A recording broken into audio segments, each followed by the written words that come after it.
Hello, it's Young Europe. I'm today in wonderful Vienna. The weather is not so nice, but the city is much nicer. And I have today a special guest. I'm very happy about it, and I expect it will be quite interesting, and we will get to know more about European politics. I would kindly ask you to introduce yourself and to tell us maybe who you are. Fine that you are here. My name is Hannes Swoboda. I am from Austria. I was for 18 years member of European Parliament, also leader of the Socialists and Democrats group for some time. And now I'm retired, but not retired on the other hand, because I'm president of different NGOs and institutes dealing still also with European issues. And I'm still a very, very strong European. So you have been for quite a long time a member of the European Parliament for 18 years, you said. Was it your dream as a young man, as a child, to become politician or member of the European Parliament? Well, when I grew up, there was no European Parliament, or at least not in that kind of strength and form. But I was quite interested in politics already when I was about 14 years old. And we had in Europe, or in Austria specifically, politicians who were eager also to speak about Europe, especially in Austria. The then foreign minister and later became prime minister for many years, Bruno Kreisky. And I was interested in politics because Austria was occupied until 1955 by Soviet Union, United States, Britain, and France. And then we were liberated, and all these political issues interested me. And not knowing that I would be ever member on the European level of a parliament, but politics as such engaged me, and I was interested in it. What was when you were in this age, what was the political situation also? You said Austria was occupied, but what was the situation? What can you remember? You know, after the Second World War, which unfortunately was a big event and disaster for Europe, Austria was part of the Nazi Germany and therefore was occupied by the Allied forces. And so you saw that the internal domestic issues were always connected with foreign influences. Fortunately, and Austria was the only example where Soviet troops left voluntarily after some years, 10 years specifically. So after the Second World War ended, so there was always debate about what happens in Europe. And I was born very close to the capital of now of Slovakia, Bratislava. Then it was still Czechoslovakia. So also this neighborhood to the Iron Curtain, of course, raised questions as a child. Why is there Iron Curtain? Why is there the end now of the railway line, which was going formerly from Vienna to Bratislava?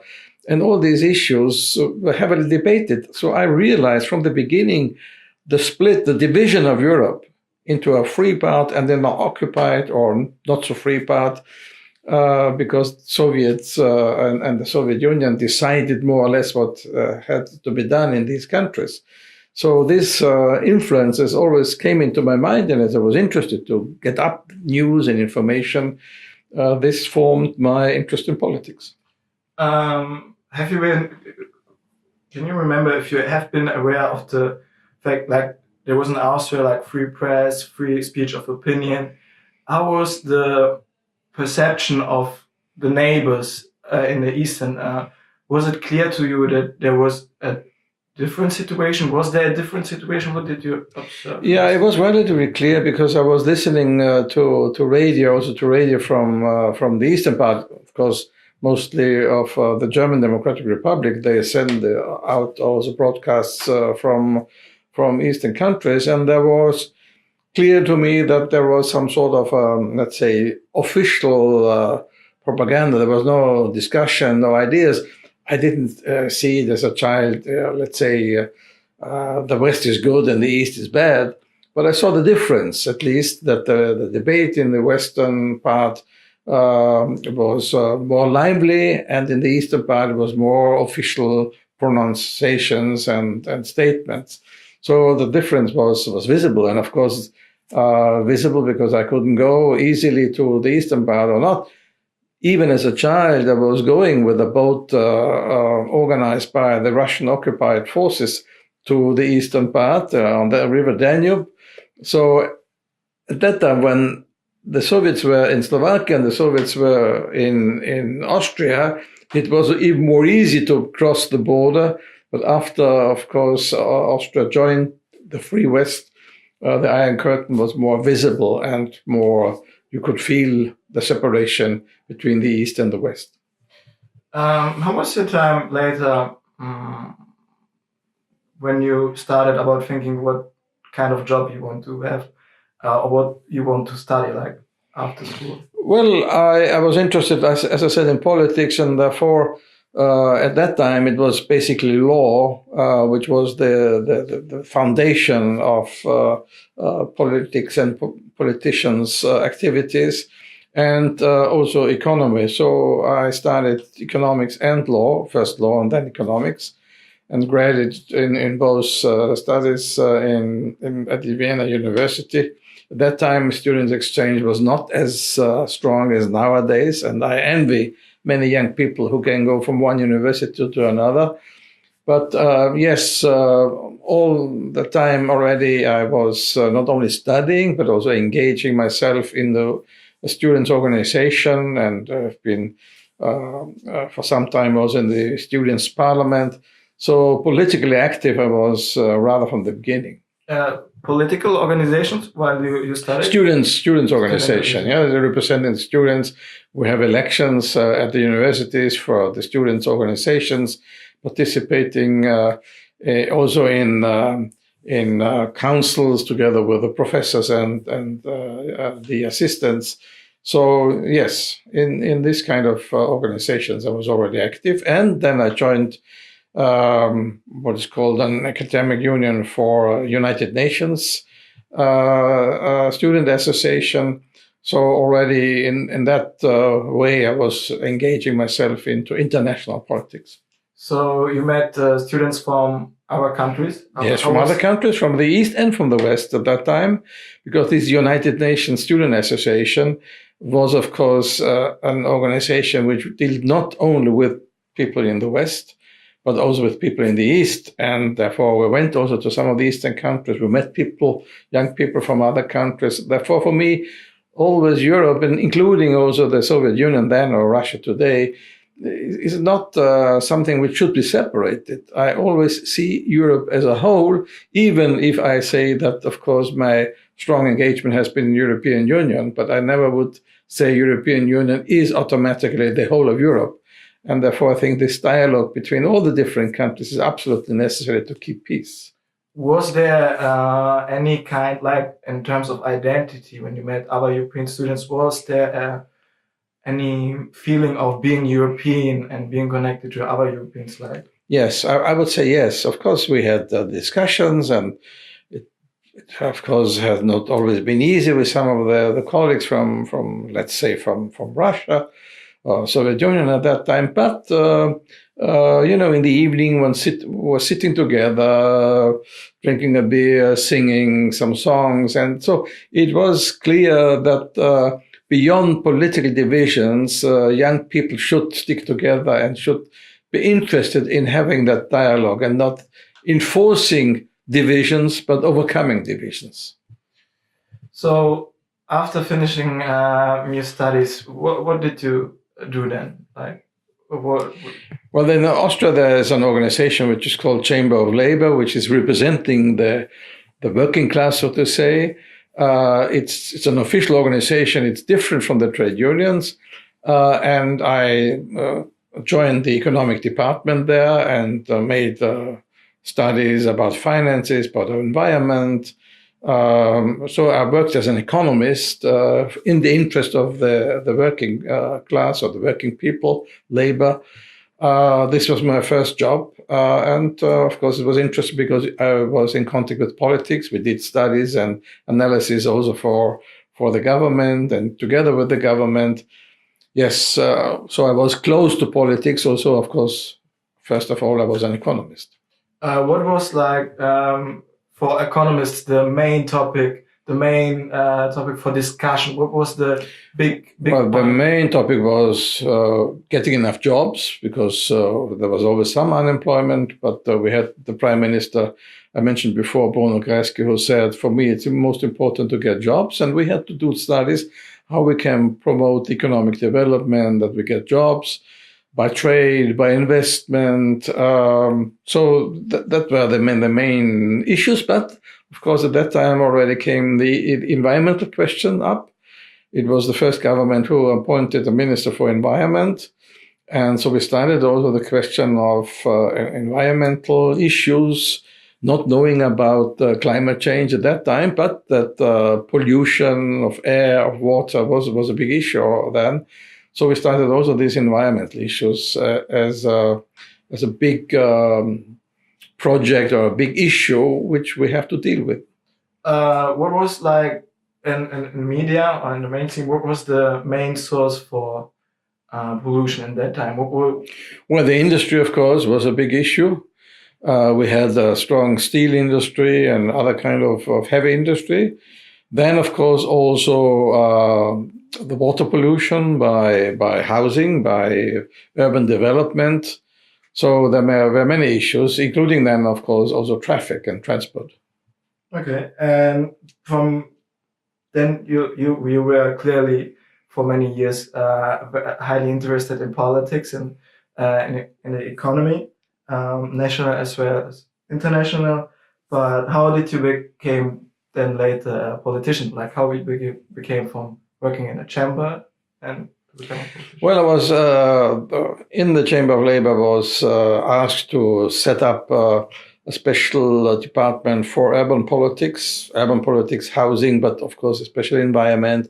It was urban politics and environment.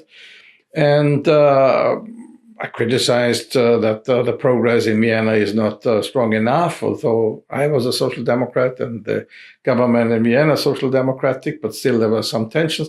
And then one of the leading figures asked me to, well, don't only criticize, run for politics. And then I was starting as a local councillor in one of the districts. And then I came into what is called Landtag and Gemeinderat in the city council. And I led for some years the group of social democrats in the city council. And then I became what is called executive city councillor. That means member of the government, of the local regional government. Vienna is a city and the region in Austria, and was responsible for urban development and partly transport, and finally also for external relations of Vienna, especially relations to the European Union. What do you remember? What was like the special learning? What did you learn? What was later maybe valuable from your time in the Council of Vienna and the? Well, there were maybe two or three things. One is, of course, that politicians have to decide, have to take up advice, have to think about possible action, but then has to take an action and has to discuss these actions with the people.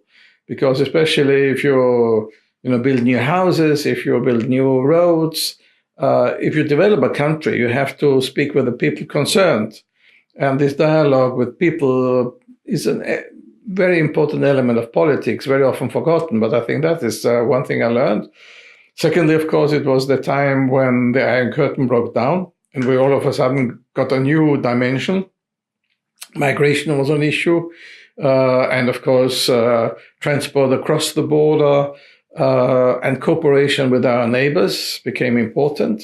Vienna and Bratislava, for example, the distance is about 70 kilometers. So it's very close, these two capitals. But at that time, still it was Czechoslovakia, but then became the capital of Slovakia as an independent country. So I think these two elements, the necessity to work together with the neighbors on the one hand, but also to do politics, not in the sense that you ask the people and they vote, do you want the road, do you want this housing, but that you have to have a dialogue with them, have to try convince them why you do these elements of change, or why you do this kind of construction you have in your mind. So I think these are the two main learning processes I had in this time when I was a member of the regional government in Vienna. Maybe did you just two questions about the context? First, what was the situation of the Social Democrats in Austria, maybe also in Europe? Maybe you could describe this. And second question is, how did you expect you individually, but also in media or among the people, have you expected the Iron Curtain to fall, or was it a big surprise? Well, going to the second question, we didn't expect that it would come down so soon, at least, and so sudden. That was something unexpected. And of course, it changed very much our orientation. We're always oriented to the West, and all of a sudden to the East. The funny thing is that in that time, because there was always already with Hungary, but only with Hungary, some sort of a softening of the tension, the relationship, Vienna and Budapest planned to have a joint world exhibition, so that people could come to both countries, and that would be very good. It was a very good idea and would have been a very good project to bridge over the Iron Curtain, the two capitals of Austria and Hungary. Unfortunately, it was declined by some popular vote in Vienna, thought about by the opposition. But anyway, the Iron Curtain broke down, and then this, let's say, this creative, attractive idea, was no longer so attractive, because Hungary was a Western country, was a free country like Austria. So the idea to bridge the Iron Curtain was no longer valuable, because the Iron Curtain didn't exist any longer. So that's about the one issue. So with Hungary, we had some idea to build bridges, but as I said, it was thought as a bridge and not as something where the Iron Curtain would disappear. On the question of social democracy, well, in Vienna, always when there were free elections, social democrats were number one. Most of the time, also the time when I was member of it, it was an absolute majority. In Austria also, there was at that time a social democratic government for many years already. It started also to be a coalition, but with the Freedom Party, but then later also with the People's Party, and also international. It was a time when there were many socialist leaders in many countries, so it was a different situation with a much more stronger social democracy from Vienna towards overall in Europe. Okay, great. So this was there was the Iron Curtain fall, and this was probably good for Europe. You didn't stay in the Council of Vienna, and you didn't stay in the development of cities and bridges. You later became a member of the European Parliament as a social democrat. Could you maybe explain how did you come to this? Well, the leader of the Social Democrats and Prime Minister at that time was Franz Wernicki, and he, together with his coalition partner from the People's Party, Alois Mock, and of course others, brought the Austria into the European Union. There was the membership negotiation finalized in 94. And in 95, we joined, and in 96, there was the first direct election to the European Parliament in Austria. And then the then leader of the Socialists and Prime Minister asked me if I would be ready to run for the European Parliament and to be the head of the list of the Social Democrats in Austria. And I said yes, because I was for many years already working in the city of Vienna. And I thought it's time for a change. And Europe always was interested for me. And as I said, in the last 2 years or so already, was doing some EU programs in Austria, in Vienna specifically, and had been in contact. And I was buying for the city of Vienna in Brussels a house for the representation of Vienna at the European Union. So there was already a close personal relationship for myself towards the institutions of the European Union. So you became in the year 1998? 1996. 96. In October were the elections, and in November I started to be a member of European Parliament. And what did you expect when you started to be a member of Parliament? What did you expect in working in the Parliament? Well, life, of course, was different. As a member of the government in Vienna, I had my departments. I was head of some 100 of people working for me in the planning department and also in other departments, and I had a big cabinet. And all of a sudden, I was a member of European Parliament with one or two people working for me. I was head of the Austrian Socialist delegation, but it was not not a big office I had. It was not a big automatic decision I had to take, and the decision would be followed by other people. So that was an adaptation. As I said, I was head of the delegation. I was automatically, at that time, vice president of the Socialist group in the European Parliament. So I had some, priority position. But nevertheless, I had to learn that I can decide what I want, but I have to convince other people to follow me or to agree with me or to find a compromise with me. And but I think I learned quite quickly. But it was a totally different situation. You are with many other people together, many other people who have different ideas from Europe, as we had in Europe or in Austria or in the Socialists. You had to convince your own colleague in the Socialist group. You had to convince colleagues from other political groups.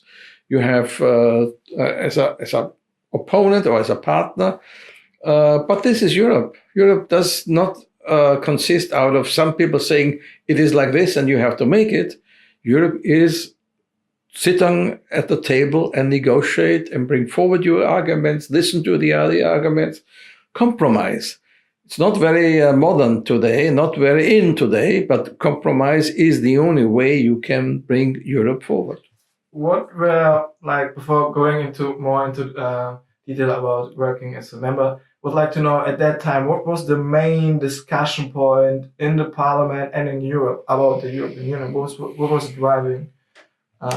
Well, at that time, there were many issues. It's not easy to concentrate. Well, one element, of course, is the question of enlargement, because it was the time when the Iron Curtain was already broken, and all these countries of Eastern Europe wanted to join European Union, including the countries from the Balkans. So the question of enlargement, but it was also the question of deepening the integration. To make Europe stronger in the international field. But in addition, all the questions of liberalization, of the public services, transport, social services, or the integration of the pension system. Europe is full of ideas and full of necessities to make Europe stronger, not stronger against the citizens as is sometimes presented by the right wing, but stronger in the sense of defending our European interest towards the outside world, towards China, United States of America, and of course also the development issues. But the main debate was about enlarging, on the one hand, bringing in new members from the Eastern and Southeastern Europe, and on the other hand, of course, the question of how we can make Europe stronger and the institutions stronger. But talking also about enlargement into the Balkan, at that time, this time or a little bit later, in this time it passed some time, but there were some conflicts on the Balkans at the end. There were strong conflicts. There was a war, or many wars, different wars, the so-called Yugoslav wars, in the breakup of Yugoslavia. Yes, that's true. For me, again, what I realized when I was a child, I realized three wars: Vietnam War, the war in Congo, and the civil war in Algeria, colonial war in Algeria. And again, now this war was very close. It was again more or less a civil war because it was between different groups in one former country. It was also kind of a union of different countries. Yeah. It was it's true. Many people say these kind of unions have to break up, like the Austrian Hungarian Empire was breaking up, or the Ottoman Empire, and now Yugoslavia was breaking up, and this was interpreted by some people, and the European Union will break up as well. And still you have it today. But I think it showed, like the Brexit today, that breaking up is not such an easy thing. Like some people, say, just break up, you go out, and that's it. Not that Brexit will lead to a war. That we realized that this would be nonsense. But at that time, these nationalist leaders had still in mind, my country first. It's something you hear from different countries, starting from Trump to everybody. Croatia said, my Croatia first, and Slovenia and Serbia. And the others did not even accept, especially, unfortunately, the Serb leader Milosevic didn't accept that Croatia should be independent, didn't offer some sort of a, let's say, union of equal members. He said, no, the Yugoslav army has to prevent any kind of split up, but you cannot enforce by military power people to stay in your country. And the same, of course, happened with Kosovo finally. What was it's interesting topic since my parents are from Macedonia. So, and if they talk about the time in Yugoslavia, they say, well, there was a long period where the life was quite good in Yugoslavia, like in economic sense, financially, jobs, infrastructure. So now, if we compare now the European Union and the Yugoslavian Union, and they broke up, like in the Brexit, which is kind of breaking up some parts of the European, costs a lot of money. The Yugoslavian Union, when they broke up, it cost people actually lives. So what would you say can we learn from there for the future of the European Union? Yes, the breakup of Yugoslavia was a disaster. I don't want to repeat what Putin said about the breakup of the Soviet Union when he said it was the biggest disaster of the last century. But yes, breaking up unions is not an easy thing because there are many interconnections. And it would have been better if all the responsible people at that time, the leaders of the different nationalities in Yugoslavia, would have been sitting together and said, okay, let's find a solution where the different parts can work still together, that the issues raised by Slovenia and Croatia can be more respected and so on. But it was not possible because I would say mainly because the then Serb leadership was not ready to give in and to fight for a compromise, but probably also countries like Slovenia or leadership in Slovenia and also in Croatia were not really ready to go for a compromise. They wanted to have that kind of independence. That's a fact of life. Secondly, of course, one has to see that most countries, including Yugoslavia, was not really adapting to the new economic development. They were quite well situated, the people at that time. It's like in Eastern Germany or in other countries of the Soviet bloc. But the new developments, the worldwide challenges, globalization, bringing new competition, was not something they had in their mind. They still thought one can develop things as in the past, including also the question of civil liberties, with internet, with all the social medias. These are exploding situations. Therefore, I see that many people think and are right that in former times there was more stability and they were quite happy, but one should not think that it could have gone on this way. So there's some nostalgia in all our countries, including in Austria or in former times, forgetting what has been wrong and only seeing the positive elements. So the economy of Yugoslavia was in a very bad shape. I don't want to go much more further, but just one question, just to get a sense, better understanding. Like, it was a very, very bad situation, the economy. But how bad, like, compared to some European countries who also are in a quite bad situation? Was it much worse, or was it at the same level? No, their economy was, let's say, in a worse situation basically than in Western Europe, but it was also a strong split, a strong division between, for example, Slovenia, who wanted to go out because they had a good economy and they didn't want to spend a lot of money for the rest of the country. So it was also in some way egoistic, because those who were richer said, why should we always pay for other parts of Yugoslavia who are less developed? So this kind of, what we have a bit, the debate also in Europe, you always have that kind of debate. And if you are not listening to all of those who are richer or have a better shaped economy and only listen to the others, you don't find a compromise. So you have to listen to those, respect those parts of your country, your union, which are less developed, which have a bigger problem, but also to those who have a better economic shape. And you see, for example, now in Germany, less a bit in Austria, but also they say, why should we pay for the others? You had a long debate about Greece. Why should we pay for Greece? So you also have to think that countries and citizens of countries who are well off, they are not ready to give too much of their earned money to other countries, even if earning by Germany, for example, depends on other countries to buy their products.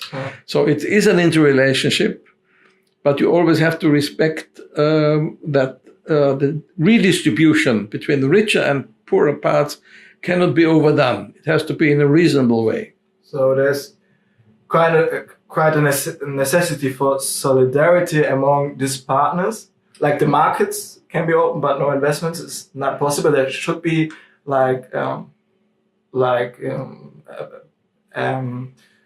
improvement of the economic relations, right? So this is also the same situation in the European Union, where there are some big gaps among countries. Yeah, you need the solidarity, but of course you have to think that some people say, okay, solidarity has to have a limit, because it doesn't make sense if I work and work and work and have a good economic development, and the benefit of it is going too much to other areas. So I think overall in Europe we have a good system where this kind of spending by the richer countries, or the contribution by the richer countries, is in a decent relationship to the receiving countries. But you have to take that into account, and that I think was let's say, that exploded also Yugoslavia, that there was a misperception between the countries who spent money for the federal budget and the countries or the regions who received. So it was like, coming back to being a member in the European Parliament. So there was this experience. There was this war, the first war for a long time in Europe, and for some time also the last war. But a decade later there will be again a war. But at that point in time, of course, nobody knew. So this experience, these learnings, and then you were a member of the European Parliament, and you had to work in different committees with different political families and parties. How was that? Could you explain how it was to work in the committee, in the delegation, and in general, the European Parliament. And in which committee have you worked? I've been in all the time in the Foreign Affairs Committee, and then in different committees, in Committee for Transport first, then Committee on Energy, and have been in different delegations of European Parliament with other countries, from the United States, from Central Asia, from the Caucasus, but all the time, and from more or less from the start, I was vice president of the delegation of European Parliament to Southeastern Europe, that means to the Balkans. And that's why I came into the Balkan issue. Already when I was in Vienna, I had promoted a relationship with the Balkan countries. I was in Sarajevo during the war and bringing some money from Vienna to Sarajevo to support Sarajevo. I organized, together with the mayor of Athens, an association of mayors of Southeastern Europe. So together with Dimitri Rupel, who was then foreign minister in Slovenia, who was mayor of Ljubljana, with the mayor or deputy mayor of Belgrade, already even in the time when Belgrade was under sanctions, the mayor of Zagreb and so on. So I was engaged already when I was still in the city of Vienna on behalf of Vienna's mayor. For example, the mayor of Athens, with whom I organized different conferences, now Commissioner Avramopoulos for migration. I know him from that time. And I could build on that kind of links when I was vice president of the delegation for Southeastern Europe. So I'm wondering, you had experience with the Balkan as a politician, but in general, how are tasks and responsibilities shared among members of the parliament? How is the decision-making process for who becomes part of which committee? Well, this is done by of course, the different groups. They sit together, and then depending on the size and according to the size of the group, they get different jobs. It's a negotiation process. I did that for my group for many years. When you have been a delegation leader? No. Less as a delegation leader, but as vice president of the group. I was also parliamentary secretary of the group, and that is the job of that position, to negotiate with the other groups who gets what. And then, of course, internally in the group, one has to see, but let's say the people in the group, after it was clear that we would get the vice president of the delegation for Southeastern Europe, said, "Oh, you should do that. You are new. You can. You are from Austria. You have some relationship there, and you should do it. And please do it." And then later also I became rapporteur for Croatia's membership in European Parliament. So because of my Austrian position and perhaps also my engagement in the different committees, especially the Committee for Foreign Affairs, they asked me to do that job. So it's decided within the group which committees they get and how you allocate the members. Between the groups, it's decided how many members go into the different committees and who gets a presidency or a vice presidency of the different delegations and committees. And inside the group is then which person gets the different jobs. And of course, also the first thing is done according to the size of the political groups, and the second thing is done according to the size of the delegation. So the Austrian delegation gets a certain number of posts depending on the size, and then it's decided who should do it personally. And so have you been happy to work so close with the Balkan since you had some experience? Was this it's a challenge, or is it? Yeah, I was very happy to do it. And I think I still remember the first visit we had. We were three persons. We were only three, from Doris Back from the EPP and another colleague from Finland, from the Socialists, and myself. We went to Kosovo.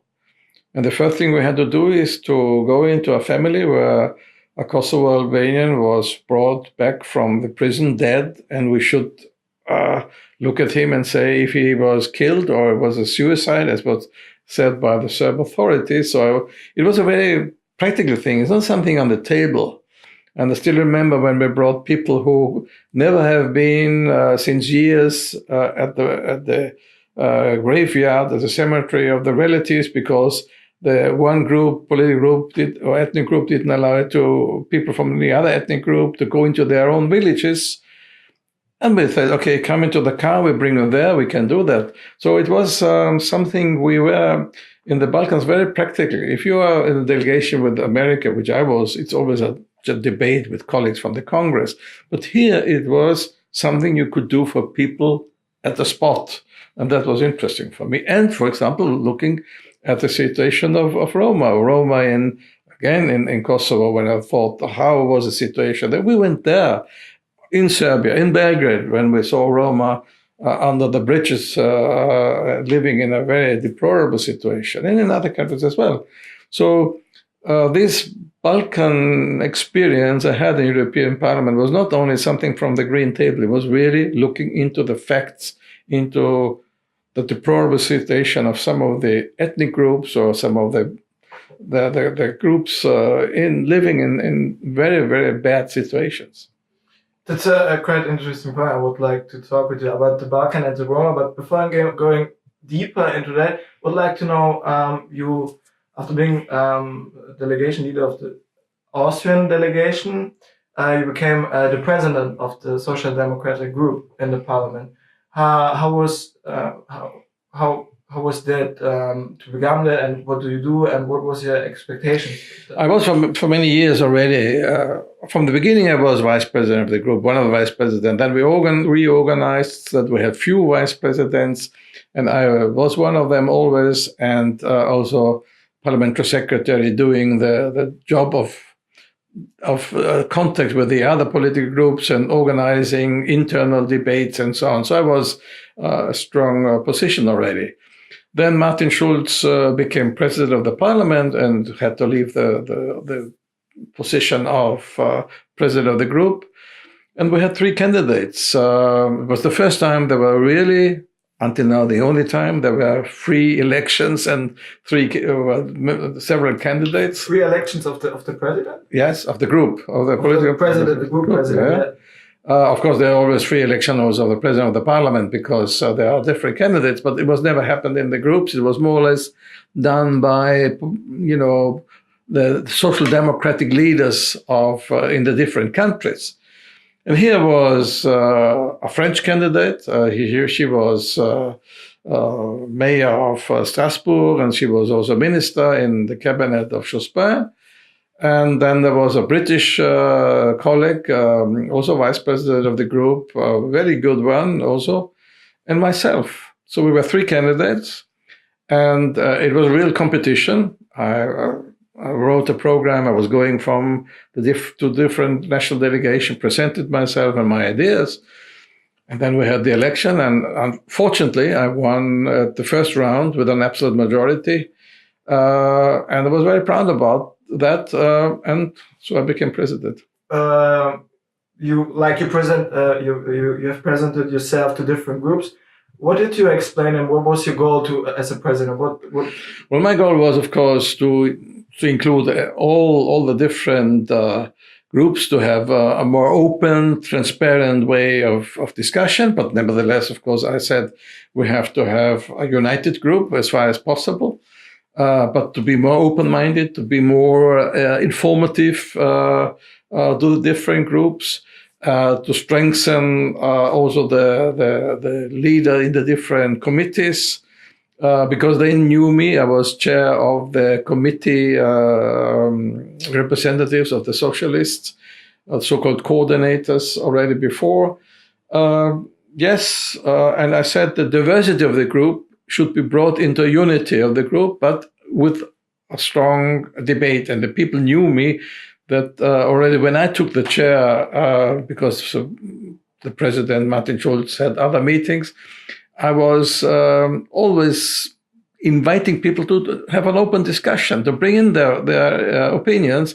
And only at the end I said, okay, I think this is a majority, we should go in that way.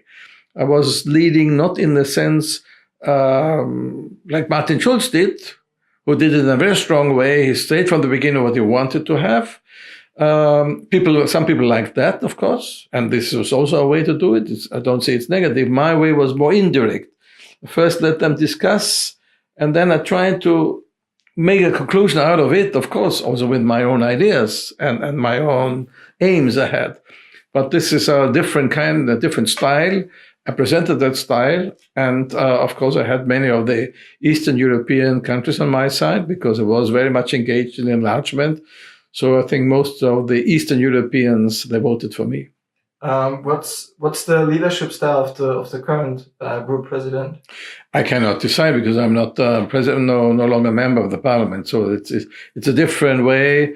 Many things changed in European Parliament. I think basically it's more loose. It's less cohesive. It's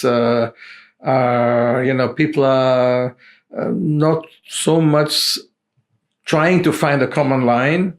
Is my impression, but I cannot judge about, and I never would do about my successors. I always had this principle: don't speak about your successor. Well, I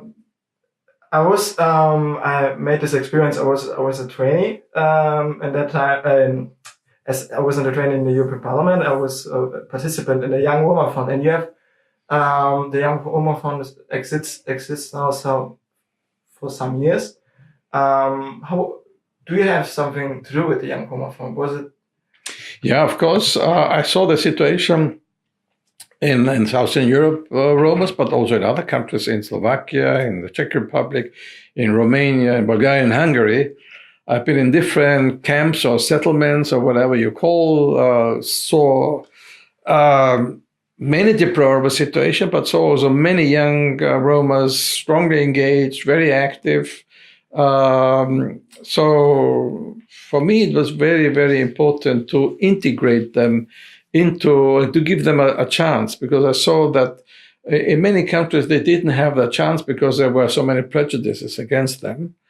And that was the reason why, together with others, I developed the idea of having this Roma Fund for the young in order to give them also a chance. Because if you only ask the people from the different delegations and countries, you nominate some young people, very rarely they would nominate a Roma, a Rom. So that was important to go in that direction.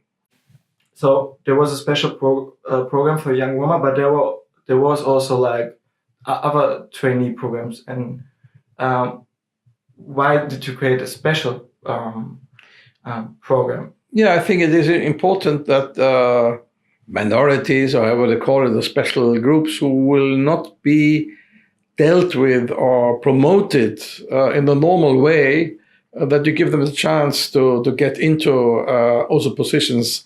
And I think it is very important to have this group of people who are, as one can say, European people, because they are in different countries. They are in the East and the West and the North and the South, to give them the chance to be fully integrated.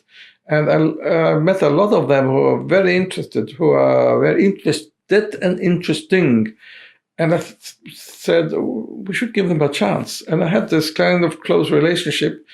And I think it's absolutely necessary to promote them against the prejudices which are visible in many people, even in good-willing people. They are not always bad people who have this kind of prejudices, but they are, from the tradition, from education, and from bad experience with one or the other. They have that kind of positions.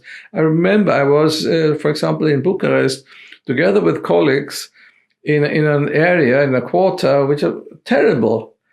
But these colleagues, these members of the European Parliament from Bucharest, have never been there. I brought them there, and I showed them what is in their own city happening. So they don't knew about the situation of the Roma in their own country. Yeah, in their own city. In their own city.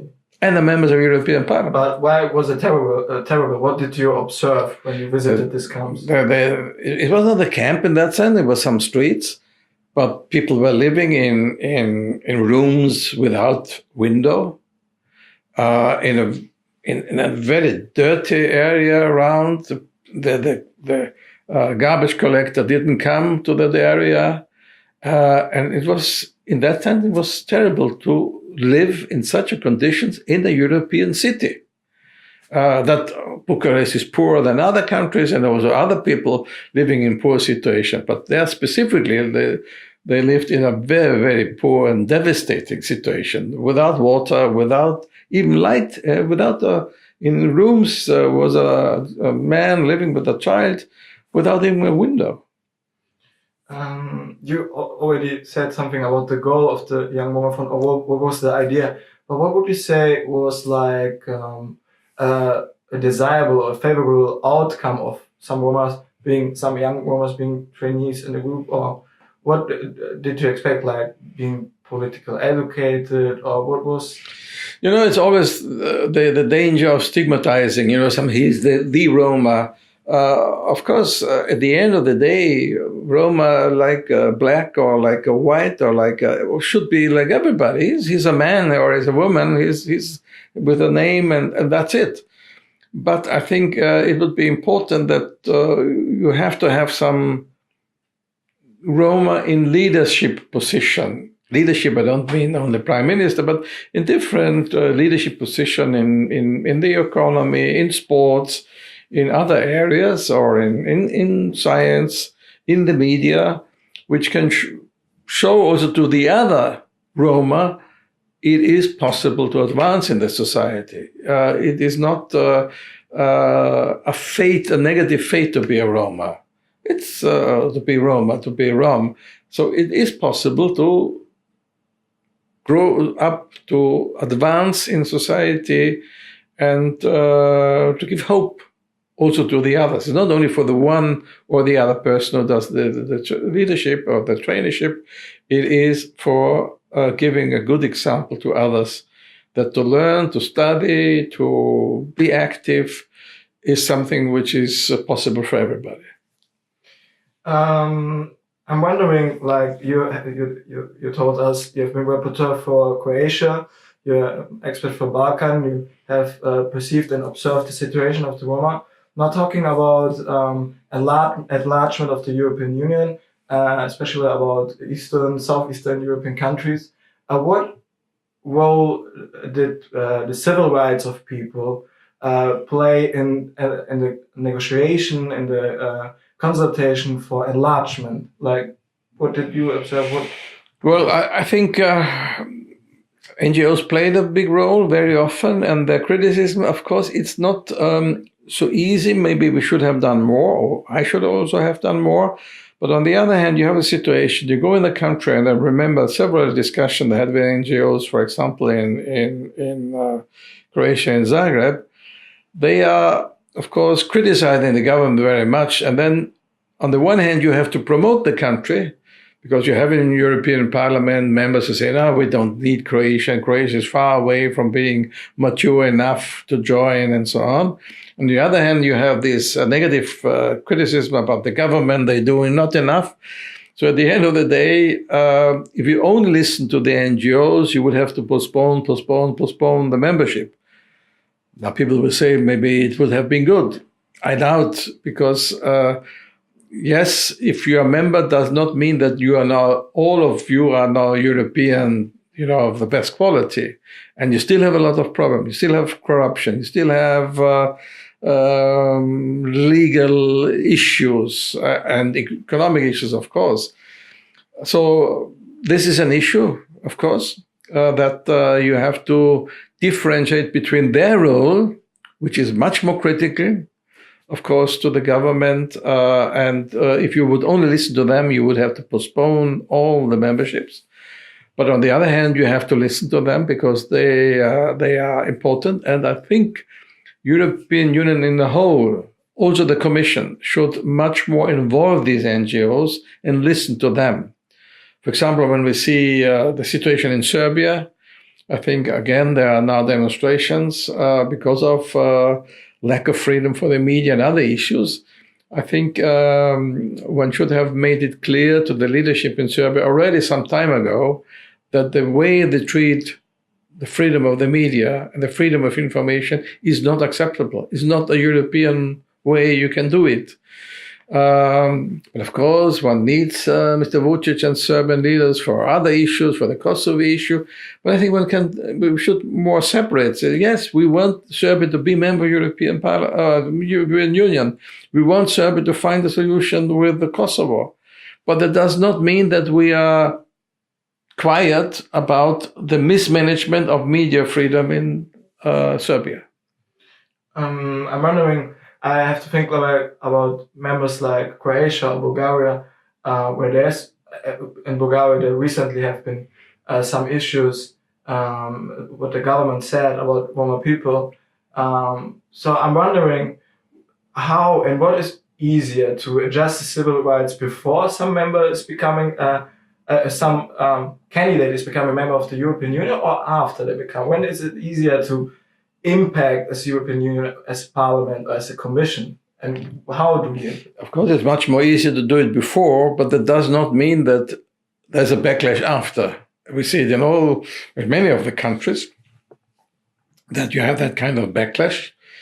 You see it politically in general, especially strong in Hungary and in Poland, partly also in Romania. We had a very critical situation also in Slovakia and it was now also in Bulgaria. So yes, it is difficult, but I think it's especially up to the parliament to be critical about all these developments. And here the political parties must be, and the political groups in the parliament must be much more critical about their own members and members of their own families if they deviate from a European way. It's not easy, I know, because I had also problems with Slovakia, with Romania and others. So it's much easier to blame the countries where the leaders are from another political group. But you always have to be open and clear to the leaders of your own political groups. Because otherwise, everybody can do what he wants. And everybody is just thinking about their re-election and about their nationalism. And that, I think, is very dangerous for Europe as a whole. So you faced already in your time nationalism and how parties behave according to election and expectation to the election. And now we are not far away from the next European election, just 3 or 4 months left until the next election. And nationalism is still a big thing in European Union. What do you expect and how do you observe the upcoming result of the European election? Well, it will be even a stronger nationalistic group in the European Parliament, I fear. Everybody fears. I think the difficulty is for all the parties, democratic parties of the center, center-left, center-right, to fight for an open-minded, free, liberal Europe, and at the same time bring in their own specific issues, because the election should not only be Europe, for Europe or against Europe. The election is about what kind of Europe. And Social Democrats, of course, have to fight for Europe, but have to very much underline the ideas, what kind of Europe they want, how much more social issues should be dealt with by Europe. Or maybe also what issues could be brought back to the national level, but what issues should be stronger on the European level, including the question of climate change and the environment. And of course, full employment, we're still far away from it, and the question of precarious labor relations and many other issues. And that's the same true, of course, also for the other political groups. So I think one should not take up the right-wing